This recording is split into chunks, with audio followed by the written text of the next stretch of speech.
Alright, welcome to our 7th episode of TACTALK. I'm your host, Alden Morris. Today we have a guest with us, James Bennett. He's a credentialed gunsmith, and we have some questions that a lot of you guys actually have been asking me that I don't even know.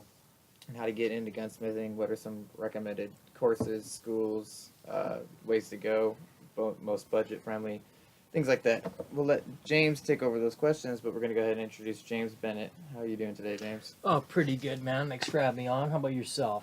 Under the weather still this week, but Oh, we're it's getting no worries, through. man. It's going to be that time of year. Well, let's cheers our Budweisers. Absolutely. Since we're sponsoring Budweiser here Yeah, on the no. Appreciate the beer, man. Thank you. show. So the first question we have, a lot of people ask right off the bat, is how did you get into gunsmithing? Oh, it's a bit of a story. One memory really comes to mind. Turned 18. My pop, my uncle, and I go to a gun store. We're each going to buy an AK. Always just thought they were kind of cool, And pick them out, go to the front counter, and the first thing the guy at the counter says, "What the fuck you want one of them for? Them ugly. Them pieces of shit. You ought to get some American-made stuff."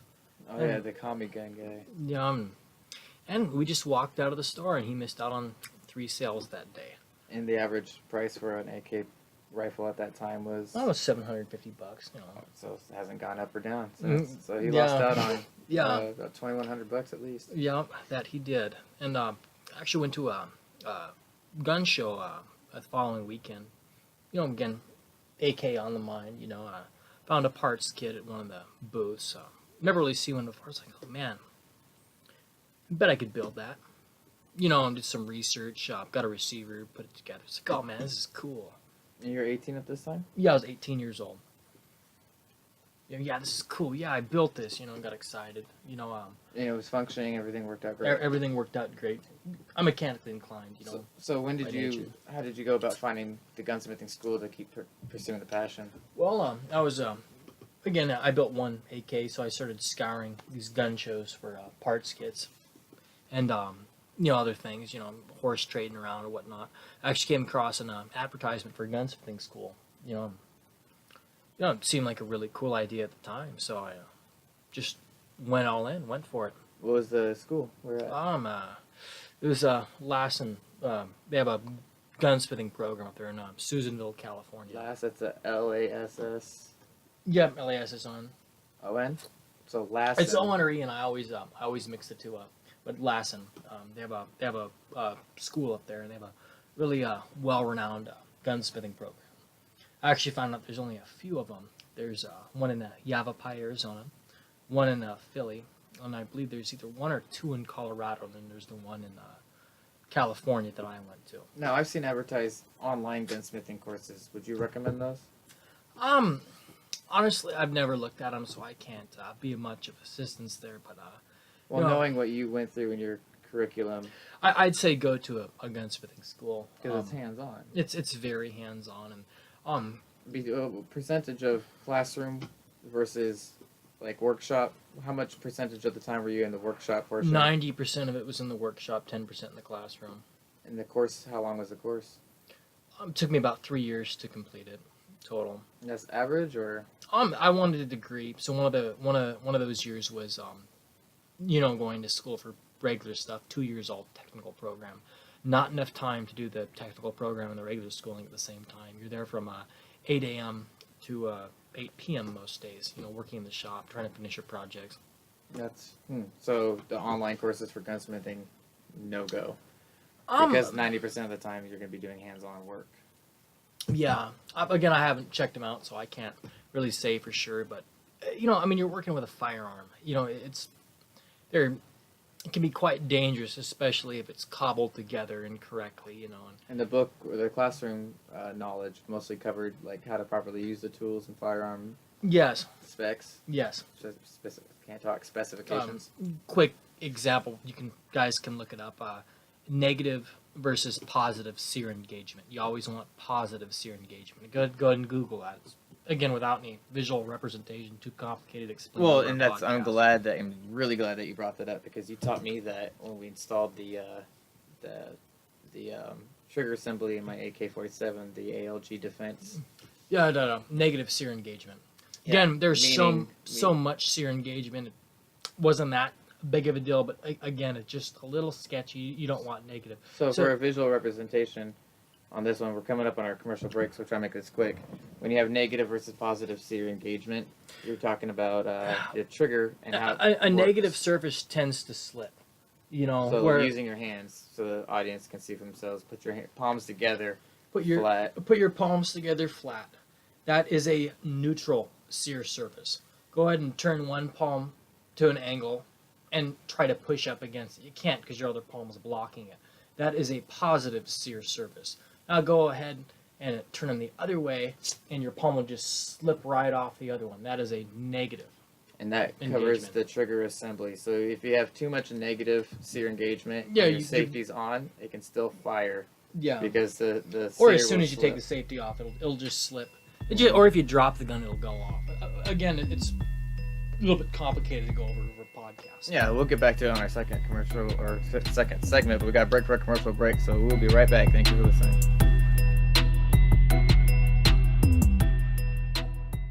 Bees Combat Systems at beescombatsystems.com, protecting those who prepare. 801-987-0893 for custom body armor carriers and tactical gear for military, law enforcement, contractors, corporate security, responsible citizens, and border patrol. Bees Combat Systems at beescombatsystems.com. 801-987-0893. Look, you don't want to admit it, but you're getting old. You've got lower back pain, you've got upper back pain, you've got neck pain, you've got pain in places in your body that you can't reach. As an adult, you need to go and get your weekly massages. It doesn't always have to be weekly. It can be bi-weekly, it can be once a month. However, the point is you need to get your massages. Intuitive Touch by Amy Pope is a licensed massage practitioner that will make sure that she can alleviate your pain from your occupation and from your daily life. Check out Intuitive Massage by Amy Pope.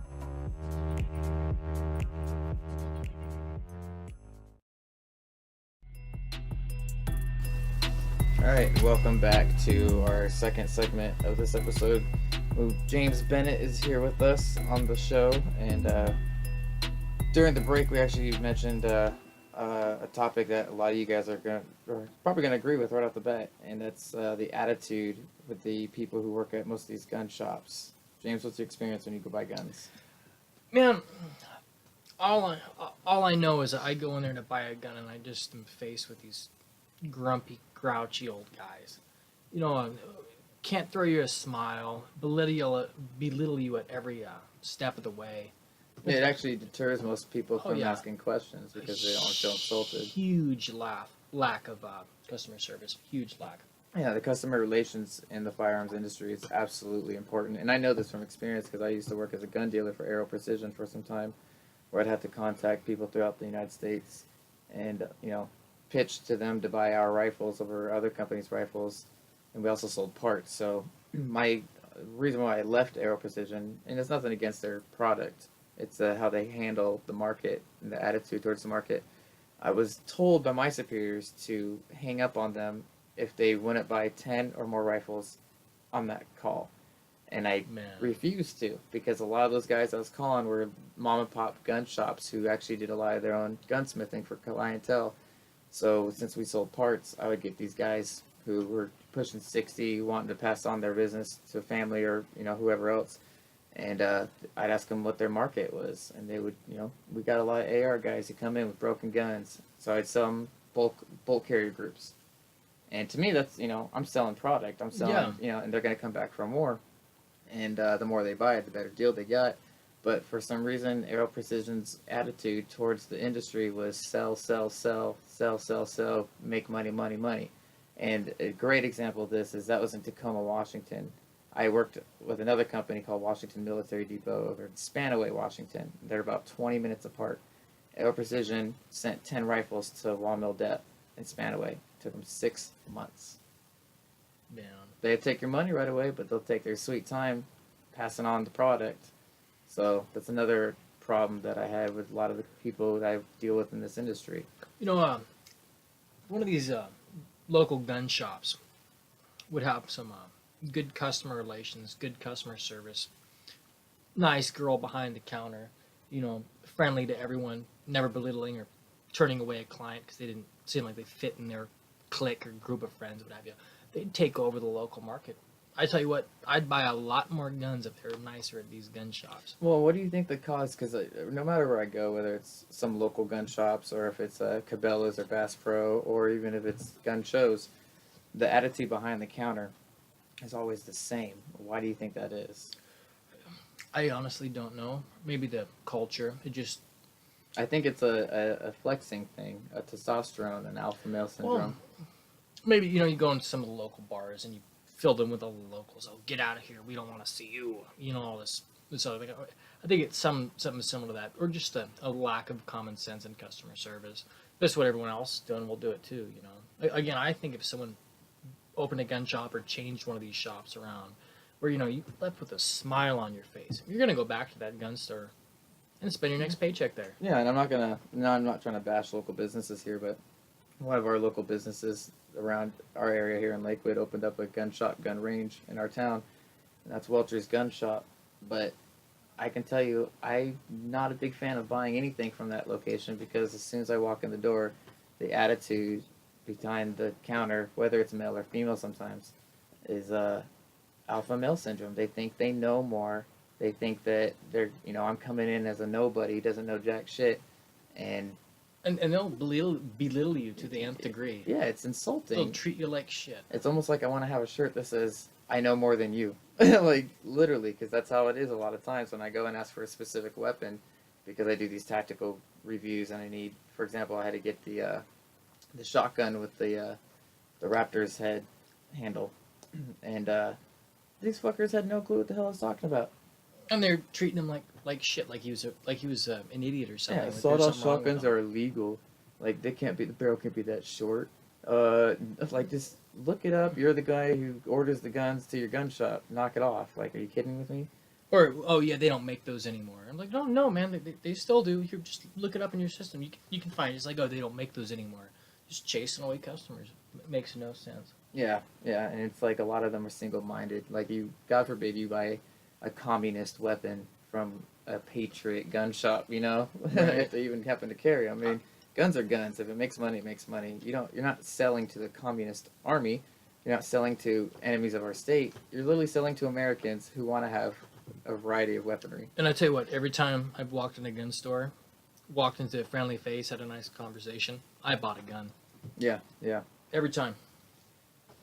Let's see, my last gun I bought was the AR-15 from Welcher's Gun Shop, and actually, it was not a good experience. It was not. As the 10.5 inch barrel, the AR pistol, Diamondback, and I wanted it in black, and they were not going to do any special orders for me. I had to spend the extra money on this OD green one because they said that they'll buy them more down the road when the others sell, blah, blah. I'm like, why'd you buy green and black and tan ones when all the black ones sold? I want a black one. I'm a customer. Like, are you kidding me? So it's the attitude behind.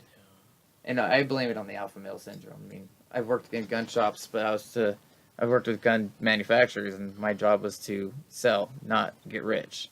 And I'm of the opinion that it's maybe a clique thing. They're all mean, old, and grumpy, so they hire more mean, old. Just like when I tried to get a job at a gunsmith, first when I graduated school, they looked at me, this long-haired, hippie-looking motherfucker, and, like, you're not old, you don't have a fucking beard, get out of here, you fucking idiot, get out of here. We don't want any, it didn't matter if you showed them examples of the coolest thing they've ever seen, Yeah, or show them your YouTube channel, for God's sake. Exactly. I mean, because you're not born in the age when revolvers were still daily carry for police officers in the 70s, But, yeah, so we can go a couple more minutes here on our second segment since we've got some good topics we're talking about.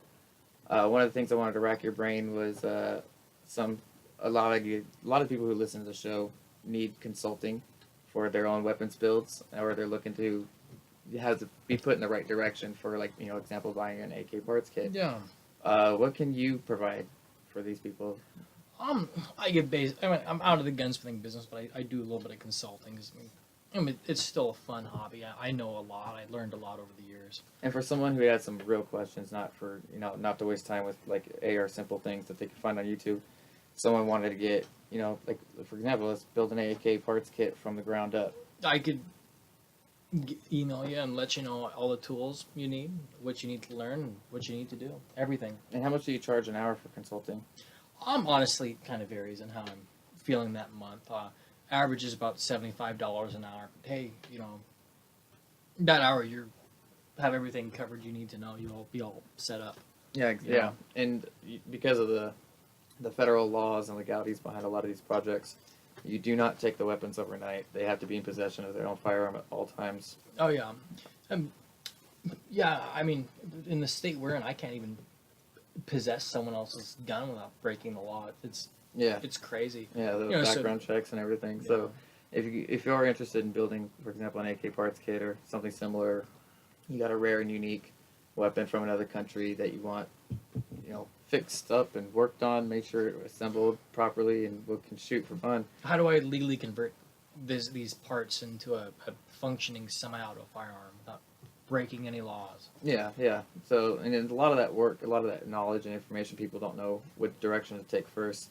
So if you contact the show, contact me. I can get you in touch with James for consulting. He does charge per hour, but we can get a price quote for you. No, I'm happy to help. It's a fun hobby of mine, Exactly. And another thing is, when it comes to, what would you recommend for them to get knowledge in gunsmithing? Go to your local technical college. Take the basic machine shop program. Take the basic welding program.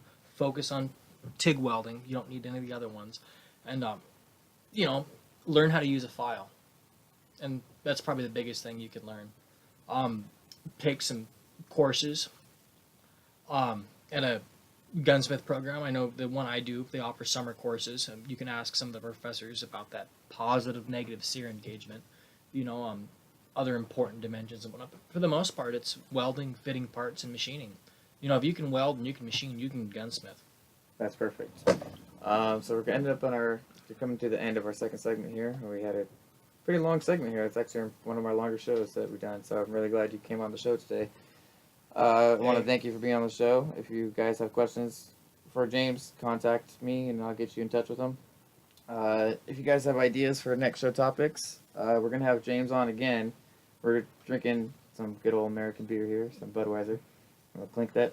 Not the light stuff, the good stuff. Again, man, thanks for the beer. I appreciate it. Thanks for coming on the show. We'll have you back on the show here soon. Anytime, man. It's always fun talking to you. Yeah, I do want to go Picking over... your brain. Picking your brain, I want to get specific topics on, for example, some walkthroughs, DIY type deals. I mean, we need some video and pictures for some of this. It just gets too technical, all gets lost in translation, Well, we always can do videos, and then we can talk about it on the show after we do the video, too. So if you guys got ideas, you guys need help with something, contact us. It's something we can film and get you on the show, too. So thanks for listening to TACTALK, and we will see you guys back on Tuesday. You guys have a good night.